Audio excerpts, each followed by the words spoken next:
cook lasagna style in bow-tie pasta. All the ingredients is on your screen.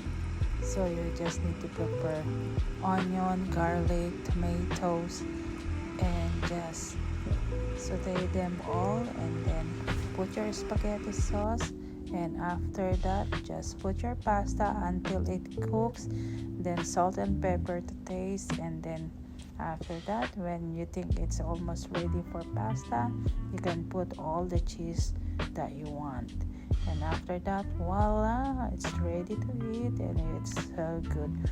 For sure you will love it. Now we can taste it. So good. As you can see there, that's my reaction, and as you can see, oh, I'm telling you, this is so good. For sure you will love it. Okay, enjoy. Have a good day, everyone.